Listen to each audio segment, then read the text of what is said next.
Venezuela पर attack करने के बाद अमेरिकी राष्ट्रपति डोनाल्ड ट्रंप ने प्रेस कॉन्फ्रेंस कर दी है और डोनाल्ड ट्रंप ने इस प्रेस कॉन्फ्रेंस में यह ऐलान किया कि अभी तो अमेरिका ही वेनेजुएला को चलाने वाला है। उन्होंने कहा कि जब तक सेफ प्रॉपर वहां पर जुडिशियस ट्रांजिशन नहीं हो जाता तब तक एक तरीके से समझिए वेनेजुएला अभी अमेरिका के नियंत्रण में है। साथ ही ट्रंप ने जानकारी दी मादुरो और उनकी पत्नी यूएस के कब्जे में है और उन पर कानूनी कार्रवाई चलेगी, उन पर यहां पर कोर्ट केस चलेगा।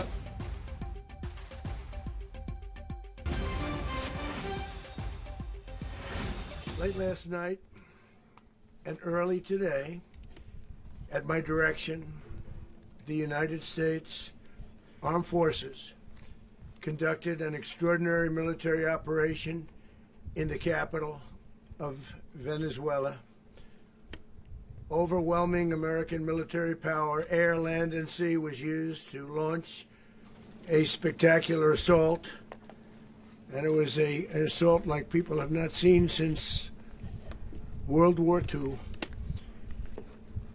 It was a force against a heavily fortified military fortress in the heart of Caracas to bring outlaw dictator Nicolas Maduro to justice. This was one of the most stunning, effective, and powerful displays of American military might and competence in American history. No nation in the world could achieve what America achieved yesterday, or frankly, in just a short period of time. All Venezuelan military capacities were rendered powerless as the men and women of our military, working with U.S. law enforcement, successfully captured Maduro in the dead of night. It was dark. The lights of Caracas were largely turned off due to a certain expertise that we have. It was dark and it was deadly. But captured along with his wife, Celia Flores, both of whom now face American justice. अमेरिकी राष्ट्रपति Donald Trump की speech आपने सुनी और इसमें उन्होंने clear कहा कि अब वेनेजुएला पर अभी हमारा ही नियंत्रण होगा, यानी कि जब तक वहां पर रिजीम चेंज नहीं हो जाती, अमेरिकी पसंद का कोई नेता या लीडरशिप वहां पर नियुक्त नहीं हो जाती और वो जो लीडरशिप वहां पर होगी वो अमेरिका के हिसाब से नहीं चलेगी, तब तक तो अभी अमेरिका के नियंत्रण में रहेगा।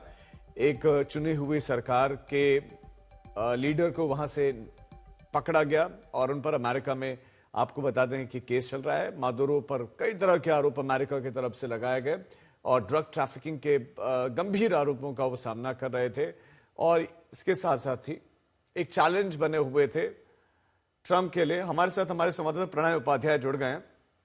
प्रणय, ट्रंप कह रहे हैं कि हमने जो किया कोई और नहीं कर सकता था, लेकिन ये क्लियर हो गया कि अब उसको वेनेजुएला कहें या फिर अघोषित अमेरिका कहें।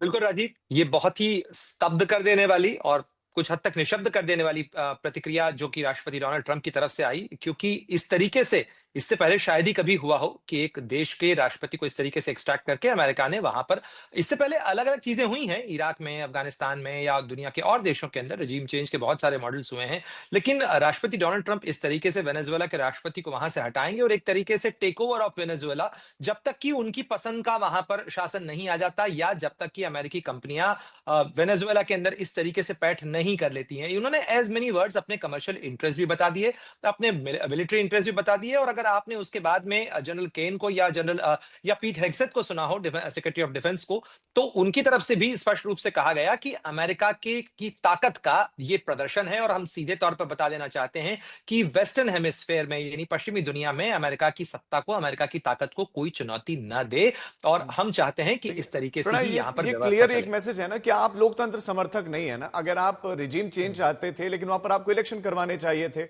लेकिन आप ऐसा नहीं कर रहे हैं, आप एक अलग देश हैं, आप कैसे टेक ओवर कर सकते हैं? देखिए टेक ओवर कैसे कर सकते हैं इसको लेके तो बहुत सारे सवाल हैं ही सही, लेकिन राजीव अगर आप देखें तो मदुरो के साथ में अमेरिका के पिछले कई राष्ट्रपतियों ने भी डील करने की कोशिश की, समझाने की कोशिश की। ये भी देखना होगा कि आखिर राष्ट्रपति डोनाल्ड ट्रंप जिस चीज की दलील दे रहे हैं वो क्या है।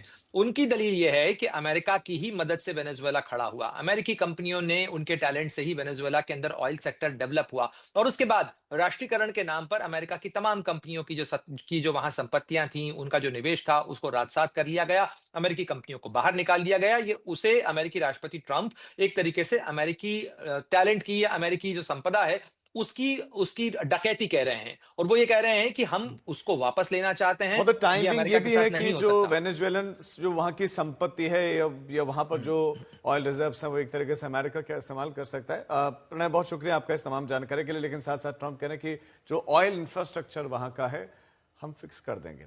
अब वक्त हो चला एक छोटे से ब्रेक का, आप देखते रहिए आज तक।